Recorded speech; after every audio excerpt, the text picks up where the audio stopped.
Hello everyone, अभी हम लोग क्लास 12th इंग्लिश में द लास्ट लेसन के क्वेश्चन आंसर्स को देखेंगे। जल्दी से आप लोग वीडियो को लाइक कर दीजिए। अगर आप चैनल में नए हैं तो चैनल को सब्सक्राइब जरूर कर दीजिएगा। अब चलिए देखते हैं इसका फर्स्ट क्वेश्चन। देखिए फर्स्ट क्वेश्चन है कि what was French expected to be prepared with for the school that day. उस दिन ये जो लड़का फ्रेंच है वो किस चीज़ को तैयार करके स्कूल के लिए जा रहा था।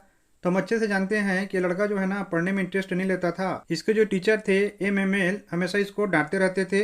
अब देखिए उन्होंने किस चीज़ का तैयारी करके इसको आने के लिए बोला था, उसी को इसके आंसर में लिखेंगे। French was expected to be prepared with participles for school that day.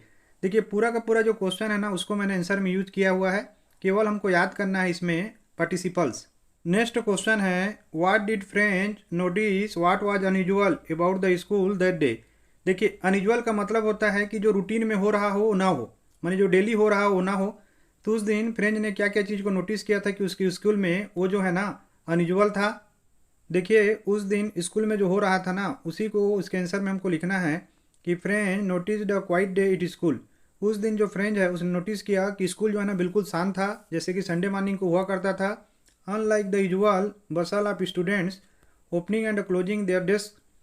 और जनरली क्या होता था वहाँ पे जो बच्चे लोग रहते थे वो लोग जब बैठते थे क्लासरूम में तो उनका जो डेस्क होता था उसको आगे पीछे वो सरकाते थे, उसका साउंड आता था। And repeating lessons loudly. और जो लेसन्स हैं उसको बच्चे लोग ज़ोर ज़ोर से चिल्लाया करते थे, जिससे कोई बाहर का आदमी अगर स्कूल पे खड़ा हो तो वहाँ से आवाज़ वहाँ तक पहुँचता था। लेकिन उस दिन बिल्कुल शांति था। His classmates were already in their places. और उसके जितने भी क्लासमेट्स थे जो उसके क्लास में पढ़ते थे वो लोग पहले से अपने जगहों पे पहुंच चुके थे। नेक्स्ट क्वेश्चन है what had been put up on the bulletin board. ये जो बुलेटिन बोर्ड था उसमें क्या चीज़ रखा गया था। तो देखिए पहले ज़माने में क्या होता था, कोई व्हाट्सअप फेसबुक इंस्टाग्राम तो था नहीं। एक बुलेटिन बोर्ड हुआ करता था जो मेन चौराहे पे रख दिया जाता था। कोई भी आदेश या नोटिस आता था उसको वहाँ पे टांगते थे। उसी को इसके आंसर में लिखेंगे कि an order from Berlin to teach only German in the schools of Alsace and Lorraine had been put up on the bulletin board. कि बर्लिन से एक ऑर्डर आया हुआ था। देखिए उस समय क्या हो रहा था कि जो फ्रेंच है और जो जर्मन है वो आपस में लड़ रहे थे, जिसमें जो फ्रांस है ना वो हार जाता है और जर्मनी जीत जाता है। तो जर्मनी जीतने के बाद जिस भी एरिया पे वो जीता रहता था, खासकर एल्सेंस और लॉरेन में, वहाँ के स्कूलों में वो जर्मन की पढ़ाई को करवाना चाहता था और फ्रेंच की पढ़ाई को ख़त्म करना चाहता था। यही जो ऑर्डर है ना उस दिन ये जो बुलेटिन है यहाँ पे टंगा हुआ था। नेक्स्ट क्वेश्चन है what changes did the order from Berlin cause in school that day. कि जो ऑर्डर आया था बर्लिन से कि अब फ्रेंच नहीं पढ़ाया जाएगा, केवल जर्मन पढ़ाया जाएगा, उस ऑर्डर के बाद स्कूल में क्या क्या चेंज आया था। अब देखिए इसके आंसर में हमको लिखना है कि the order from Berlin brought school life to a standstill. कि जो ऑर्डर आया था बर्लिन से उसके कारण स्कूल का जो दिनचर्या था, डेली लाइफ था, वो एकदम स्थिर हो गया था, स्टैंड स्टिल हो गया था। MML became more sympathetic to his students. MML generally जो फ्रेंच टीचर थे बहुत ज़्यादा स्ट्रिक्ट थे, बहुत ज़्यादा पनिशमेंट दिया करते थे, लेकिन उस दिन बहुत ज़्यादा वो सिंपेथेटिक दयालु हो गए थे अपने बच्चों के लिए। On the back benches the daily village people वे are sitting quietly like the kids. और उस दिन एक अजीबोगरीब घटना हुआ था कि जो क्लास के आखिरी के बेंचेज थे उसमें गांव के जो बुजुर्ग लोग थे वो आके चुपचाप बच्चों की तरह बैठे हुए थे। नेक्स्ट क्वेश्चन है how did friends feelings about MML and school change. कि जो फ्रेंच का भावना था MML को लेकर और स्कूल को लेकर वो कैसे बदल गया था। तो देखिए हम अच्छे से जानते हैं कि फ्रेंच पढ़ने में अच्छा नहीं था और MML बहुत ही स्ट्रिक्ट टीचर थे, उसको बहुत ज़्यादा पनिशमेंट देते थे, डांटते रहते थे। और स्कूल जाने में भी उसको काफ़ी ज़्यादा परेशानी होता था, इधर उधर घूमता था और लेट में ही स्कूल पहुंचता था। देखिए उस दिन जो फ्रेंच है उसके मन में जो जो बदलाव आया था ना उसी को इसके आंसर में हमको लिखना है कि when French learn that it was his last French lesson. जब ये जो फ्रेंच है उसको पता चला था कि ये आखिरी उसका फ्रेंच लेसन है, this change his attitude towards MML and school. और ये जो घटना है उसने उसकी भावना को, उसके व्यवहार को MML जो उसके स्ट्रिक्ट टीचर थे और जो स्कूल था उसके प्रति बदल दिया था। Causing him to regret not learning his lessons properly. जिसके कारण उसको काफ़ी ज़्यादा पछतावा हो रहा था कि ये जो फ्रेंच के लेसन्स थे वो अच्छे से नहीं सीखा करता था। And to develop respect for MML forgetting his strictness. और उसके मन में एक सम्मान का भाव, रिस्पेक्ट का भाव जो टीचर थे MML उसके लिए डेवलप हो रहा था। और वो जो स्ट्रिक्ट थे और उनका जो स्ट्रिक्टनेस था, जितना ज़्यादा वो पनिशमेंट देते थे, उसको लगभग भूल चुका था। नेक्स्ट में अंडरस्टैंडिंग द टेक्स्ट का क्वेश्चन 1 है, the people in this story suddenly realize how precious their language is to them.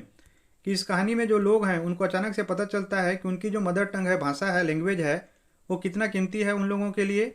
What shows you this, ये आपको क्या बताता है। वाई डज दिस हैपन, और ऐसा क्यों होता है।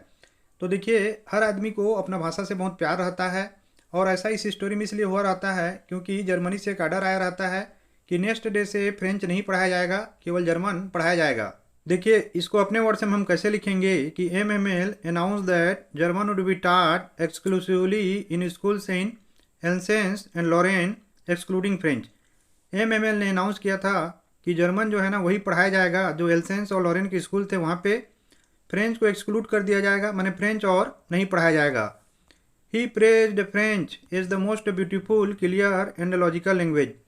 उन्होंने फ्रेंच को सबसे सुंदर, साफ और लॉजिकल लैंग्वेज बताया था। He said that for the enslaved people their language was the key to their prison. उन्होंने कहा था कि जो गुलाम लोग होते हैं उनके लिए भाषा ही उनके जेल में चाबी की तरह है। Then the people realized how precious their language was to them. उसके बाद लोग जो है ना रियलाइज़ किए थे, लोगों को पता चला था कि उनकी जो भाषा है उनके लिए कितनी कीमती है। नेक्स्ट क्वेश्चन है, French things will they make them sing in German even the pigeons, what could this mean, there could be more than one answer. जो फ्रेंच है वो सोचता है क्या आप जो कबूतर हैं वो भी जर्मन में गाना गाएंगे, इसका क्या मतलब है। देखिए, ये जो लड़का फ्रेंच है ना, वो पहले फ्रेंच पढ़ना नहीं चाहता था और उसको फ्रेंच पढ़ने में बहुत ज़्यादा परेशानी होता था, लेकिन जैसे ही जर्मन इसके ऊपर इम्पोज किया जाता है तो इसके अंदर का जो पेट्रोटिज्म है वो जाग जाता है। उसके कारण से बोलने लगता है कि आप कबूतर भी जर्मन में गाना गाएंगे। अब देखिए, इसके आंसर को अपने वर्ड से हम लोग कैसे लिखें। French comment reflects a Frenchman's reaction to German language imposition implying that losing the mother tongue would break all ties with the Motherland.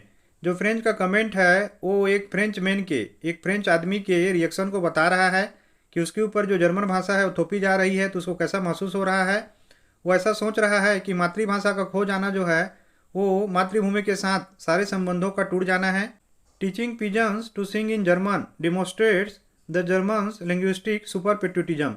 तो जर्मन लोग जो है ना अपनी भाषा को थोप रहे थे फ्रेंच लोगों के ऊपर। इससे पता चलता है कि जर्मनी के लोग बहुत ज़्यादा राष्ट्रवादी थे। वो लोग चाहते थे कि पूरी दुनिया जो है वो जर्मन भाषा को बोले। लास्ट में एक MCQ क्वेश्चन है आप लोगों के लिए, for how many years did MML serve the school. कितने सालों तक MML ने उस स्कूल में काम किया था। A 20 years, B 35 years, C 30 years और D 40 ईयर्स। इसका आंसर आपको कमेंट करके बताना है। आशा करता हूँ वीडियो आप लोगों को काफ़ी ज़्यादा पसंद आया होगा। आप लोग वीडियो को लाइक करिए, शेयर करिए अपने दोस्तों के साथ में। Thank you for watching.